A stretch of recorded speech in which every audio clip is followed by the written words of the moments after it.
everyone taking time out of their day to get into your word. I pray that our church learn truth of the Bible. Amen.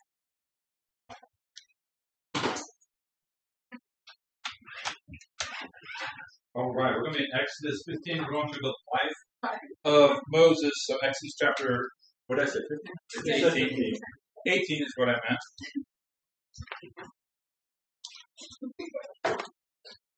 Every week, Siri talks to me. So good. Evil Siri, right? Yeah, Siri's evil. She's Ultron. I feel so serious. I did see. Yeah, get Siri out of here. She interrupts every week. So thank you all for being here tonight. Excited to have you. Some of you are here for the first time. We do this every Thursday night, except not next week, like Ashton said. So, but we'd love to have you if you're available. And we love opening our home, having people here because we get to study God's Word together. A chance to dig into God's Word, and it's just a burden that God's put on our family to be able to try to offer this. So my kids clean every week and tidy up and invite people and help get things ready and bring snacks and stuff. Sometimes, yeah. Pressure on you. Always amazing. Yeah, they're not amazing sometimes. They're always amazing. She brings them sometimes. Perfect. So if you didn't get a peanut butter bar, you can have that with your chicken ice cream later. So anyway, this past couple of weeks, I've started listening to a podcast. Is it your son's podcast? No, it's not that one. And in that, it's about people who have been hurt in church. If that's not you and you've been around church very long, you probably know that person. And so it's about the issue and dealing with the outflow of that. How do you not attacking the people who've done it, but dealing with the healing that needs to come and the restoration that needs to come, and how God can put someone back together that's been hurt and broken. And so I've been listening to that, and one thing that stood out to me is the power of words. And some of the examples of people that have been on this podcast kind of talking about how they got hurt is very abusive people in a church or Christian setting have spoken things that have really hurt, that have really damaged that person. And it just was a reminder to me how powerful our words are. Tonight we're not looking at the negative side, but we're looking at one of the things I want to take a look at is the positive side of our words, how words can heal, how words can transform someone else's life, how words can speak life into someone else. And we're going to see an example of that tonight as we go through this passage in Moses' life. And so they have left Egypt and they've crossed the Red Sea. They're in the wilderness. They've not gone to the mountain where they've got the Ten Commandments yet. So that's kind of where we are in this timeline. And tonight we're going to look at a conversation that Moses has with his father-in-law, Jethro. So Moses and Jethro have this conversation that's very meaningful and very just a lot of things to grab and take away from. So let's start reading in Exodus chapter 18, if you'll turn there with me. First thing we're going to look at is what Moses tells about in this conversation. And basically he talks about what God has done. So I'm going to jump down to verse 7, if you want to start reading with me. Verse 7. Moses went out to meet his father-in-law, and he bowed down and he kissed him. And they asked each other their welfare and went into the tent. So this is the beginning of this conversation. They haven't seen each other in quite a while. A lot's happened since then. There were like 10 plagues, parting of the Red Sea, some big stuff going on. Okay, so some major things happening since he last saw his father-in-law, Jethro. Moses told his father-in-law all that the Lord had done to Pharaoh and to the Egyptians for Israel's sake.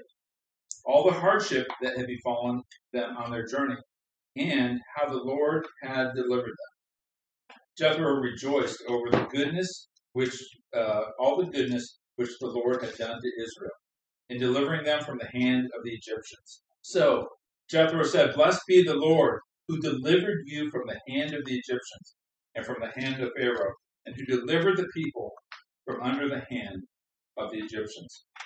Now I know that the Lord is greater than all the gods. Indeed, it was proven when they dealt proudly against the people." Then Jethro, Moses' father-in-law, took a burnt offering and sacrifices for God. And Aaron came with all the elders of Israel to eat a meal with Moses' father-in-law before God. Okay, so as I mentioned, this is after they had crossed the Red Sea. They're in the wilderness in Sinai Peninsula. If you know that region of the world at all, probably most of us don't. It is not a vacation. Yeah, it is the most oil-rich region in the world. It borders modern-day Israel. Just south of it. Yeah. Yep. By about 40 years south of Israel. That's kind of precursor. Sort of. That was good. Okay. So they've crossed the Red Sea. They're in the wilderness, and they're being led every day by a pillar of cloud, every night by a pillar of fire, which is the presence of God leading and directing them. And so they've set up camp somewhere near Mount Sinai, and this is the same place that Moses had the encounter with God, the encounter at the burning bush, where God spoke to him, where God revealed the exact plan of what he wanted to do. I'm going to use you to deliver my people, and I'm going to give you the ability to show that you are a representative of me. You're not just representing yourself. You're not just another Israelite. You're a direct mouthpiece of God. And I'm going to give you ways to represent that and demonstrate that your power and your authority come directly from God. So they're in the wilderness now, and kind of near that spot. It tells us that it's close to the Mount of God. You hear it called Mount Horeb, the Mount of God, Mount Sinai, all the same place. A lot of different names for it. And so, as you hear those different names, those are all the same place. And they have this reunion because they're in the region, in the area of Midian where Jethro lives. So Jethro has come out to meet them, come out to have a reunion with them. And he and Moses have this conversation that we just read. They ask each other, it says in verse 7, I think it's verse 7, about their welfare. They ask each other about their welfare. How are you doing? How's it going? Have you ever been asked that question? Probably pretty frequently, right? Do you ever brush off that question? Do you ever skim over that question? Probably a lot of times. I'm doing good. Same old thing. I'm tired. Too much work. I'm busy. They'll always say to me either work or school. Yeah, and so we have our pat answers, and there's times that's appropriate. You're passing someone, hey, how's it going? Well, let me tell you. Okay, they're gone. They're just reading you. They're more like saying hi. But there's times that we've probably all missed out on an opportunity to have a meaningful conversation and point to something else when that conversation comes up. And Jethro asks Moses about his welfare. How is it going, Moses? It's an open door for him. And so they sat down and talked. As I mentioned, a whole lot had happened since Moses and Jethro had last talked. And so he could have told them a lot of things, right? So that's kind of a loaded question for Moses at this point. Because he's had some ups and some downs, right? He's had some really high points and some really low points. He could have complained about the Israelites. How's it going, Moses?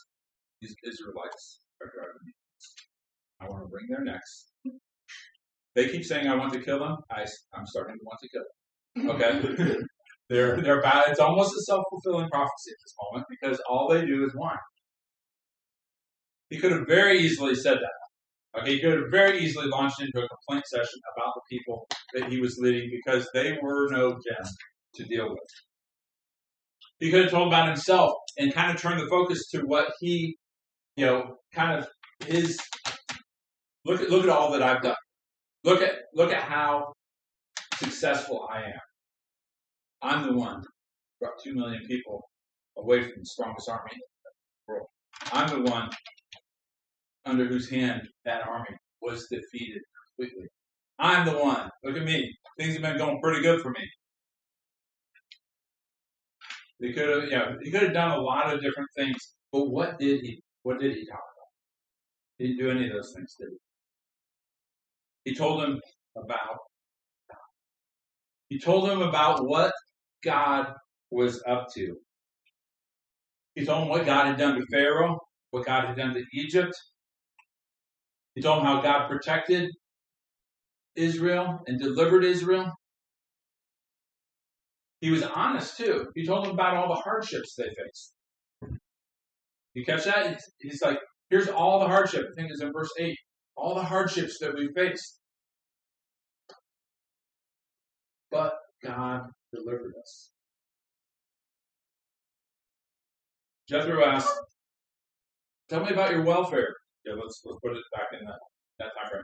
Tell me of your welfare, please. Well, let me tell you what my God. That was the conversation, and that's how Moses responded. Given all the options, that's how he responded, and that's how the direction he took the conversation. And it was a very personal account. It was let me tell you about my God. Let me tell you what my God has done and how he's changed things. I think probably most of us in this room have a story to tell about how good God is. I think most of us have had an encounter with God that we can look at and we can say, let me tell you about my God. Let me tell you what is done. Yeah, that definitely includes our salvation testimony. If you have a relationship with Jesus Christ, you have the greatest story that could ever be told. God took someone who was destined for hell. God took someone who was in total rebellion to him. God took someone who couldn't save themselves and redeemed them and made them a child of God and gave them eternal life. That's your story. You got a great story. But even beyond that, God is working daily and weekly and monthly in our lives. And on a continual basis, God is doing things and working in our lives. We need to celebrate the things that God has done. How has God met a need in your life? How has God answered a prayer in your life? What's an opportunity, a door that God's given you to make an impact for something meaningful, something long-term? How has God done something really cool in your life? This week, I was having a conversation with someone, and they're like, guess how God answered my prayer this week? By saying no? No, it wasn't a conversation. And then went on to tell a really cool story of how God did it.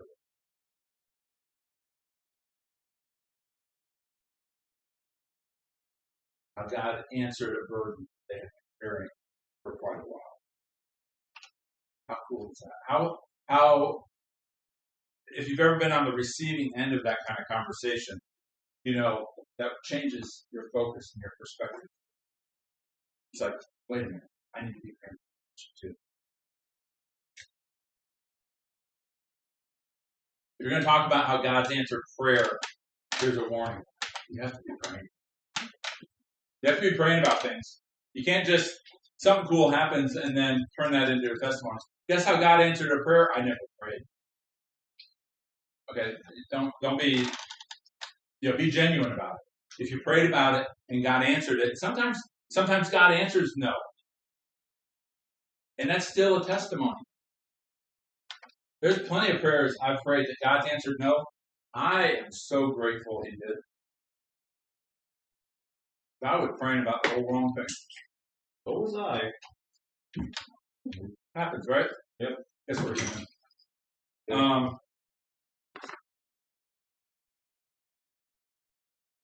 So a few weeks ago, we read about this concept that the same concept of kind of paying attention to what God's doing.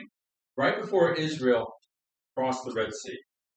So they're trapped, the Egyptian army is coming at them, and right before they cross the Red Sea, I'm going to turn back to chapter 14 and read just one verse here. Chapter 14, verse 13. And Moses says to the people, "Do not fear. Stand by and see the salvation of the Lord, which he will accomplish for you today." What's he saying here? He's saying, essentially, pay attention to what God is doing in this situation. Don't look at the physical circumstances. Don't look at just the outward. Look at how God is involved in this. Look at how God is delivering you. Let's make sure we make the connection to God's hand in this and not just take credit ourselves, not just think that was really cool. We have to change our perspective on the things that happen in our lives. And that will happen more and more if we pray. Because then we start seeing how God is at work around us. We start seeing that this thing I've been praying about, I can see God changing that person's heart. I'm praying for this friend who doesn't know Christ. I can see God changing their heart. I can see the conversation and the tone of the conversation changing.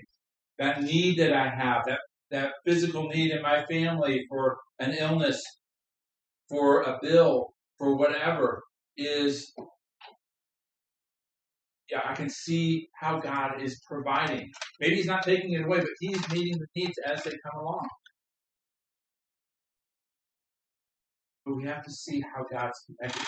We have to pay attention to that because it's so easy to overlook. And Moses gave them that reminder because it's so easy to overlook. Pay attention and see what God's about to do for you today. I want you to make the connection between the parting of the Red Sea that's about to happen and God's hand in delivering you. Don't miss it. So we need to celebrate things God's done.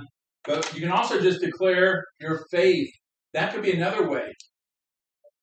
You could just declare that you have faith in God even in the midst of difficult circumstances. Because someone's not going to come up to you and say, Tell me if about thou's welfare.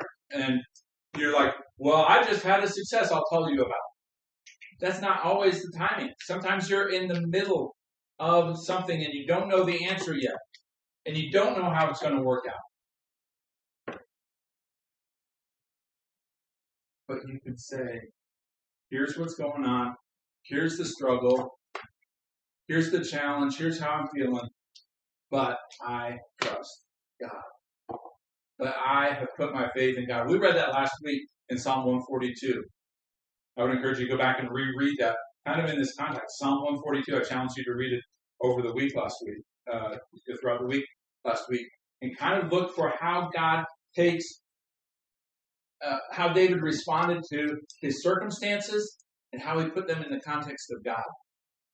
I'm being surrounded. Everywhere I go, there's a trap set for me. My world is caving in. I don't know what's happening. I don't know which way to go. But God, you are my refuge. But God, you are my source of strength. But God, you are the one I turn to. But God, I know I can count on you. That's Psalm 142 in a nutshell. That's just as powerful of a conversation as, hey, guess what? But this didn't happen to you last week. God brought the Red Sea for me last week. Read that. Okay? It's a powerful thing anytime God's at work in someone's life. So, expressing your faith even though you don't know the answer yet is another very powerful response. Because you think about this, what if Jethro had run into Moses? They're in the wilderness and there's no water. And everyone's griping at Moses. Moses, tell me of your welfare. You don't want to talk to me right now.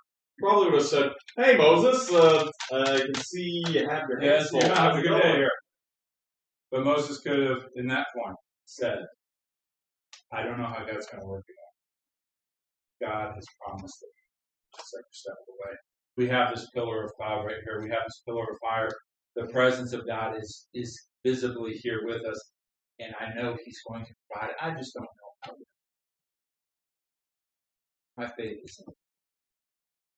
Sometimes you'll be in that scenario, and that's a positive way to deal with, and in a constructive way, an encouraging way, deal with the challenges that you're facing. I promise you're going to face challenges. You're going to face hardships. You're going to face those difficulties. And to turn faith God through your words. I mentioned earlier, Moses mentioned to Jethro, and if you look back at verse 8 of chapter 18, the phrase that he uses is, he told him of all the hardship that Israel faced. All the hardship. Then we go down to verse 9. And Jethro talks about he's seen all the goodness. All the goodness of God is there to deal with all the hardship that we face every time. All the goodness of God is greater than all the hardship that you will ever face.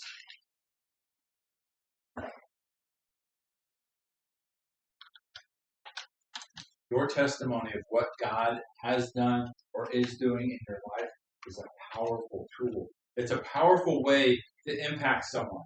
It's a powerful way to turn a conversation to something more meaningful than the latest sports scores or politics or something trivial, meaningless, whatever. Nonsense. Should every conversation be like this? Probably not. They get a little weighty, right? If you would never get anywhere to get anything done, right? But there's those times, and I passed up the opportunity. I know there's those times a lot because I passed up the opportunity to do it and realized later, I should have said something. I should have talked about this. I could have turned the conversation. We could have had a whole different conversation.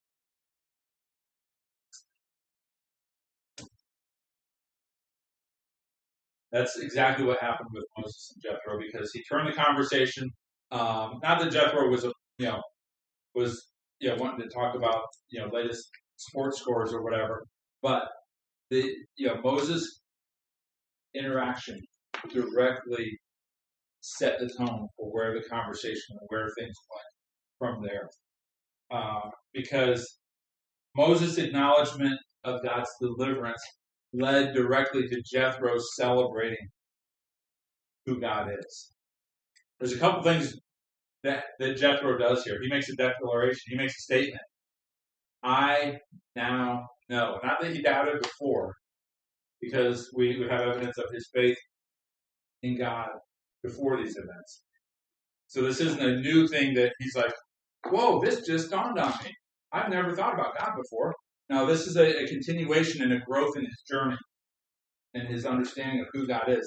But I now know that God is greater than all the gods. In that region of the world, there were many, many, many gods. Egypt served multiple gods. The land that they were going into, Canaan, there were multiple gods that were served. And God is greater than all. God is greater.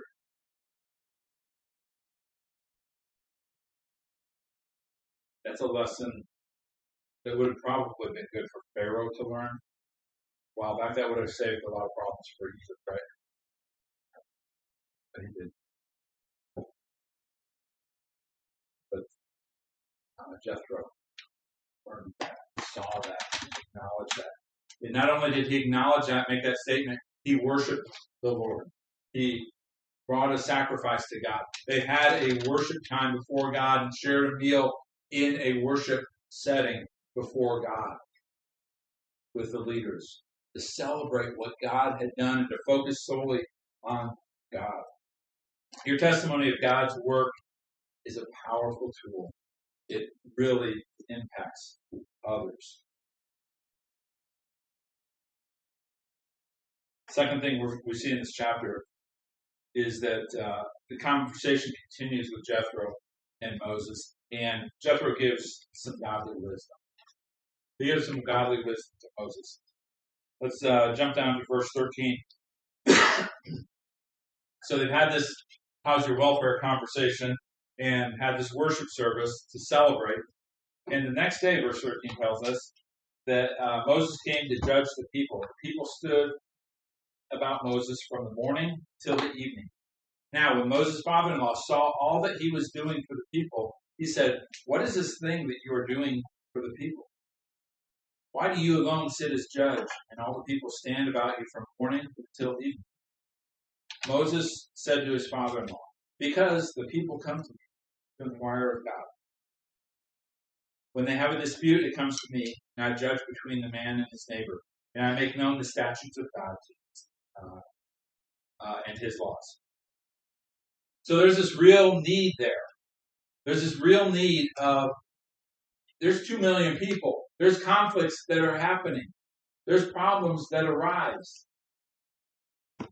And so, here's what I'm doing, Jethro. This is why I'm spending all day doing that, is because I'm mediating between them. And I'm saying, okay, your cow pooped on his tent, and so you need to go clean his tent, okay? And, kind of working things out like that. It was a real need because there were real disputes. Okay, I think we all know that. We've been around people. We know there's real disputes. We know things don't always go perfect when you get a group of people together. Jethro gave him a warning. He said, "Moses, essentially, you're wearing too many hats. You're trying to do too much. You're trying to be everything to everyone. And it doesn't work. It's not working. The people are standing around all day long waiting to see you." This is the beginning of the DMV. People are standing around all day to see you. He said, and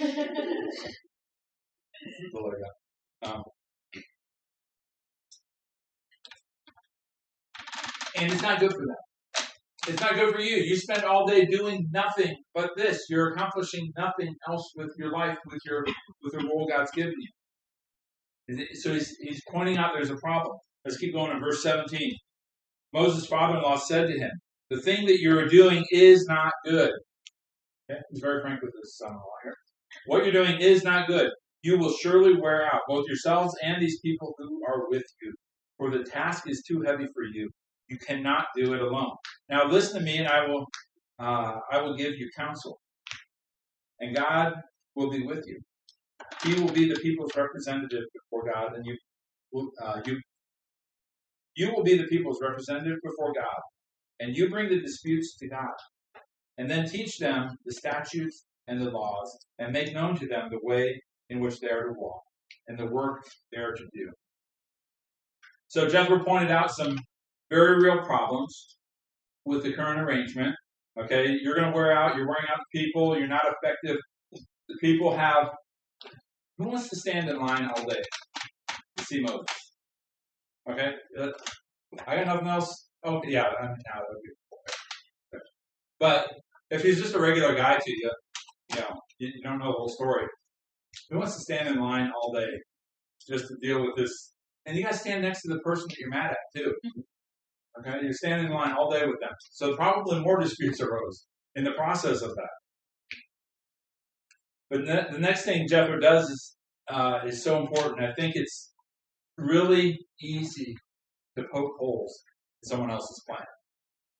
I think it's really easy to see flaws and point out flaws.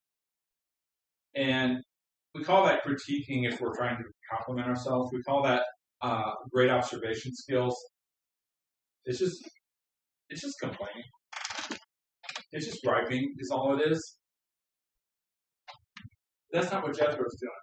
What does he do? He says, "This isn't working. This is a bad plan." Does he stop there? No.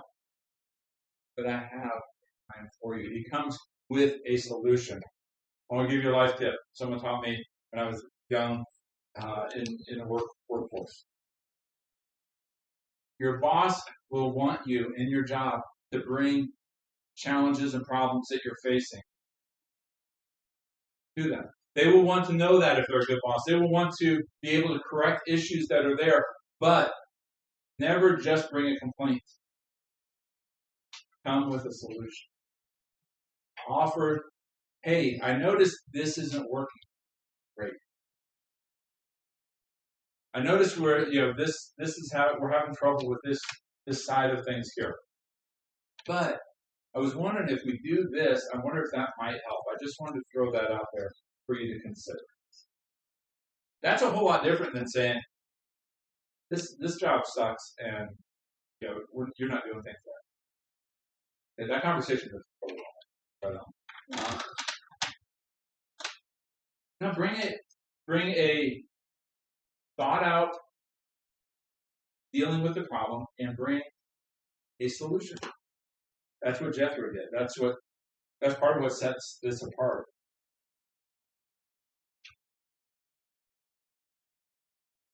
So instead of just complaining about something, bring a solution.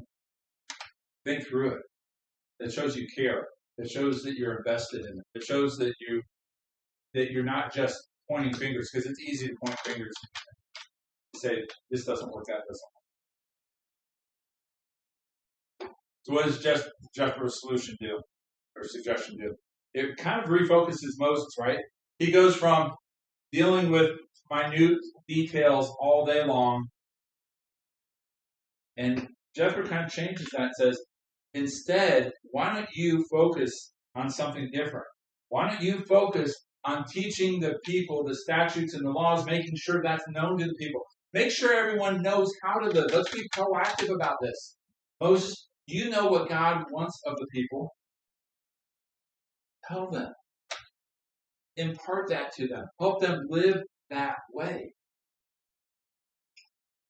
It's perfect timing, because the next event, the next chapter, is where they arrive at the mountain where God gives them law. And so this is very practical timing. None of them know that, but God's kind of set this up already. Moses, you be in a position where you can teach people God's law. I was like, good timing. Got my law ready. I'm about to lay it out for you, Moses. They need to know. They need to understand. Let's keep reading verse 21. Furthermore, you shall select. Okay, so this is the rest of Jethro's suggestion here. You shall select out of the people able men who fear God, men of truth, those who hate dishonest gain, and you shall place them over as leaders of thousands, of hundreds, of fifties, and of tens. Let them judge people at all times, and let it be that every major dispute they bring to you, but the minor dispute they themselves will judge. So it will be easier for you, and they will share the burden with you. If you do this thing and God commands you, then you will be able to, and the people will also go to their place in peace. So Moses listened to his father-in-law and did all that he had said. He gives a pretty good criteria for these leaders, doesn't he? This is very on par, parallel with the criteria that we see in the New Testament for people in church leadership. These are just character qualities. These are godly qualities that should be true in the life of someone who leads. And we should all be in a position of influencing someone. We should all be in the position of impacting someone. So these things should be true of all of us. So as he described these leaders, first thing he says is able men. That's the first part of the description. Able men. They're men of character. They're people of character. They're focused, because they have character, they're focused on the needs of others. They're focused on what's best for everyone, not what's in it for me. Not how can I promote myself. They're able men or men of character. They fear God. This is the second characteristic of the church. They fear God. What does that mean? It means I have a respect for God because He's God. I have a respect for what God says to do because it's truth. I live a life of obedience to God because of my honor, respect for Him. They fear God. He goes on to say, there should be men of truth. Men of truth. They know what God's word says. They know what God's will is. They know what direction God has called us to. They know what's right and what's wrong, and they're not swayed by popular opinion. It would make horrible politicians. They're not taking a poll to figure out what do we do about this issue or that issue. They're doing the right thing because they're men of truth. And their decision doesn't rest on how people are going to respond. Rest on how God's going to respond. And the last one, very practical. They hate dishonest gain. They hate dishonest gain. He's saying, Moses, avoid those people, those guys who are greedy. Avoid them. Avoid those guys because if they're greedy, they can be bribed. If they can be bribed, we no longer have justice. I think we can all see that in our culture. Danger of greed at all levels. At all levels. Here's the caliber of people, and this isn't really out of reach for anyone in this room. These things aren't out of reach for any of us. These aren't these high and noble things that, man, it's going to take you 50 years to attain. These are just basic character qualities that we need to have. Did you notice the other thing Jethro emphasized in verses? He made a suggestion to Moses. Moses, this isn't working. Here's a plan. I got a suggestion. Let me throw it out there for you. But only follow through on this if that's how God is. Catch that in there? If God so commands. If God so commands a person. If God leads you this way, and if God commands you to do this, and that's the direction you need to go after praying about it. Right now, it's a suggestion from this dude has to be really old because Moses is 80. This is his father-in-law. Okay, so this old dude is giving him some advice. This is one old man to another old man. Let me tell you this. But don't do it unless God.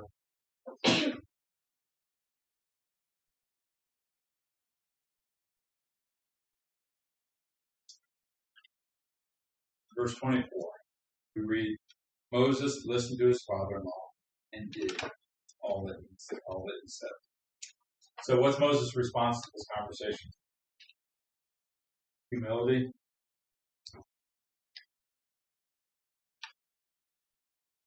Teachable heart.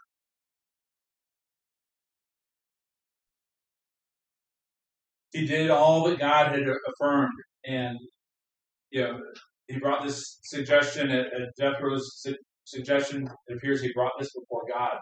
God said, "Go, yes." He got confirmation. God followed through. It doesn't outright say that in the passage, but Jethro makes this very distinct point, saying, "When he wants to fight out." Next thing you read was just putting practice.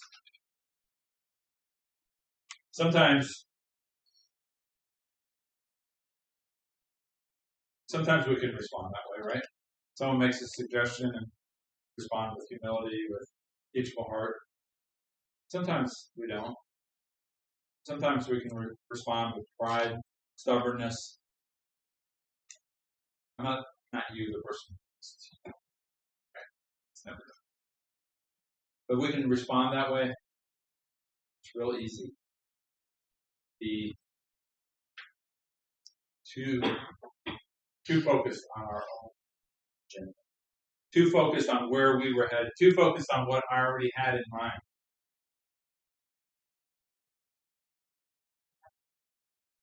We feel like, some of us, if we feel like someone's attacking our idea or our plan, we get defensive, start arguing, feel attacked.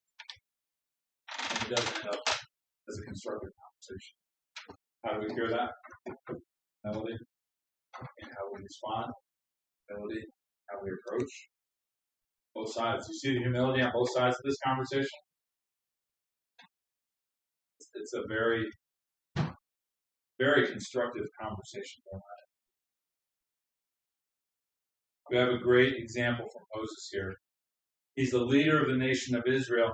He could have easily said, okay, Jethro, enough, stop. Okay, my head's hurting. I was standing listening to people all day out in the sun. It's hot. They were complaining all day long. I've had enough. I don't want to hear your suggestions. Just go away. I'm doing pretty good so far. Okay? We got through 10 plagues. We got through the Red Sea. We've got water. We got food. We're set. Just leave me alone. God called me to lead these people, not you. See how easy it is to drift in? See how, does that ever fit your life circumstances sometimes? But Moses gives us a great example of this. The moment we stop being teachable, that's the point that we stop growing. Pride starts taking. I want to remind you of something that God told Moses as he was bringing the plagues on Egypt. In Exodus 9:16, we read that God's dealings with Egypt and these plagues that he was bringing on Egypt, this judgment, was so that God's name might be proclaimed through all the earth. So that God's name might be proclaimed through all the earth. So when God delivered them, when God brought this judgment, when God brought them through the Red Sea, when God provided the food, when God provided the water, it was so that God's name could be proclaimed throughout all the earth. Moses walks into a meeting with his father-in-law and he says, tell me about your welfare. And what does Moses do? He proclaims God in that conversation. That's what he does. When someone comes up to me and says, let me tell you what God just did, turns my focus back. Like, I can't.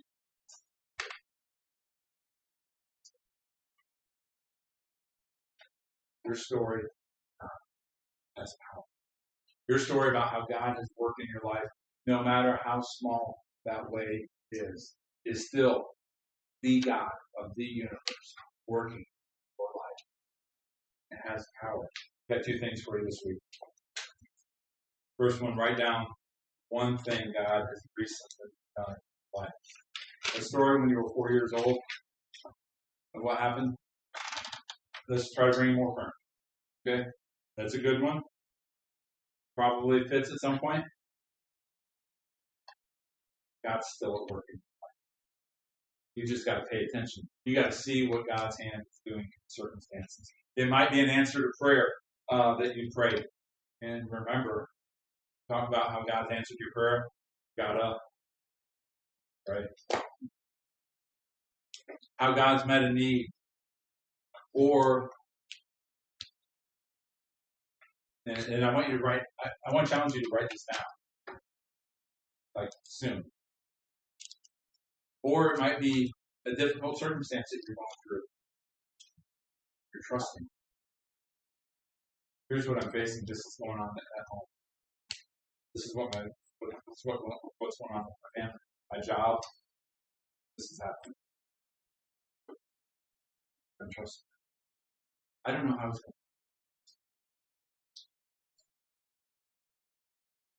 That's what the second thing is. This week, tell someone. This week. Okay, let's see, the top it says this week. This isn't next year.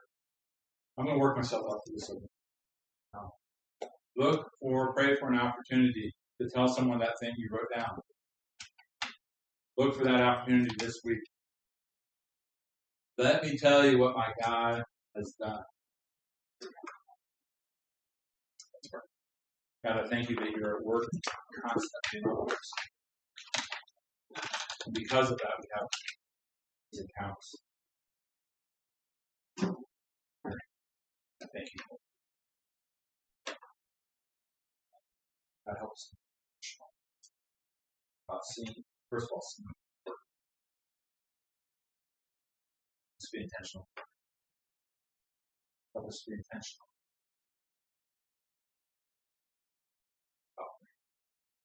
Conversation. Sharing. All that you